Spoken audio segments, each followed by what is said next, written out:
সর্বপ্রথমে আমি মহান রব্বুল আলামিনের কাছে শুকরিয়া জ্ঞাপন করছি।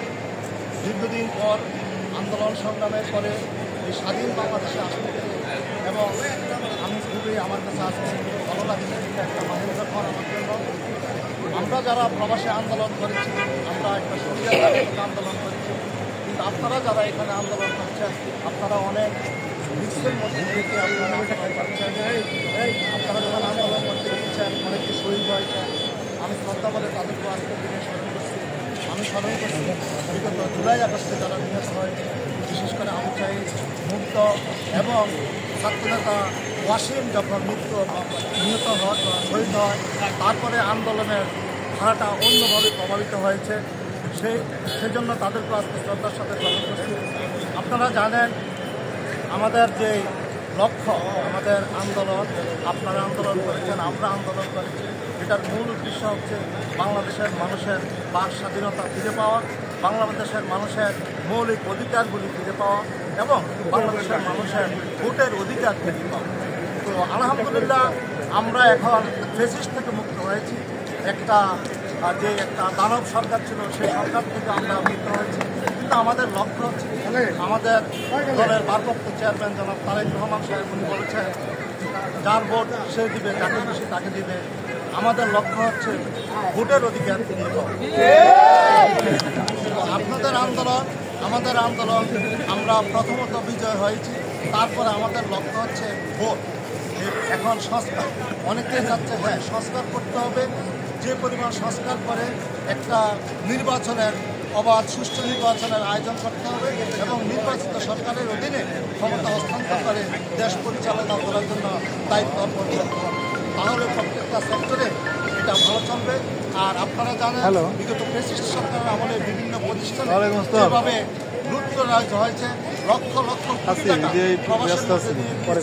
তারা কিন্তু এখনো বহাল তবিয়তে আছে। তাদেরকে অ্যারেস্ট করতে হবে এবং তাদেরকে আইনের আওতায় আনতে হবে। আপনারা জানেন বিগত সরকারের সেই ফ্যাসিস্ট হাসিনা সরকার বলেছিল আমার পিয়নও 400 কোটি টাকার মালিক। তো সেই পিয়ন বর্তমানে যুক্তরাষ্ট্রে আছে, ভার্জিনিয়াতে আছে, সে মাঝে মাঝে ওয়াশিংটনে থাকে, মাঝে মাঝে নিউইয়র্কে থাকে। তো আমরা মনে করি আত্মীয় স্বজনগুলি কিন্তু এখনো দেশে আছে। তাদের যে 400 কোটি টাকা যখন প্রধানমন্ত্রী মুখ থেকে বলে তাহলে বুঝতে হবে এখানে আরো 1000 কোটি টাকার লোক। তো তাদেরকে কিন্তু আইনের আওতায় আনতে হবে এবং তাদেরকে অ্যারেস্ট করতে হবে।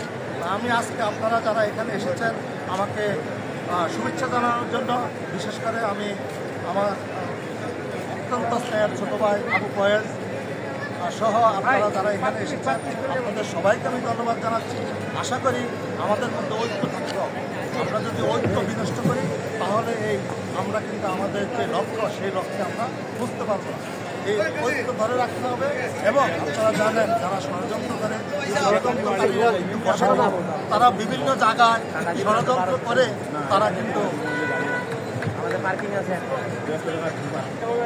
বসে নেই ষড়যন্ত্রকারী, তারা বিদেশের বাড়িতে বসে এবং এখানে বিভিন্ন সেক্টরে বসে তারা কিন্তু আমরা একটা রিকোয়েস্ট থাকবে আমাদের সাধারণ জনগণের থেকে যে সরকারের প্রতি, আমরা জানি doctor Mohammad Yunus Nobel laureate, উনি একজন সম্মানিত ব্যক্তি, উনি শুধু বাংলাদেশের জন্য মহান নেতা, মহান মানুষটা, উনি বহির্বিশ্বে ওনার অনেক যথেষ্ট সুনাম রয়েছে ডক্টর মোহাম্মদ ইউনূস, আমরা ওনাকে অনেক শ্রদ্ধা করি। তো আমাদের একটাই রিকোয়েস্ট ওনার পক্ষে থাকে যে আপনাকে যে উদ্দেশ্য বাংলাদেশের জনগণ আপনাকে যেখানে বসিয়েছে, আপনি সেই জায়গাটা থেকে অন্ততপক্ষে দেশের মানুষের প্রতি লক্ষ্য রেখে এবং শহীদদের প্রতি লক্ষ্য রেখে আপনার এই ফ্যাসিস্ট সরকারে যারা লুটতরাজ করেছে তাদেরকে আইনের আওতায় আনে, তাদেরকে বিচার করতে হবে এবং একটা নির্বাচনের পরিবেশ সৃষ্টি করে যত তাড়াতাড়ি সম্ভব একটা নির্বাচন দিতে হবে। আর আপনাদেরকে আর কষ্ট দিব না, এখানে আপনাদের সাথে ইনশাল্লাহ দেখা হবে, আবার কথা হবে। আবারও ধন্যবাদ জানিয়ে আমি আমার সংক্ষিপ্ত বক্তব্য শেষ করলাম। খোদা হাফেজ। বাংলাদেশ জিন্দাবাদ, বাংলাদেশ জাতীয়তাবাদী জিন্দাবাদ, শহীদ জিয়া অমর দেশনেত্রী বেগম খালেদা জিয়া জিন্দাবাদ, তারুণ্যের অহংকার তারেক রহমান জিন্দাবাদ।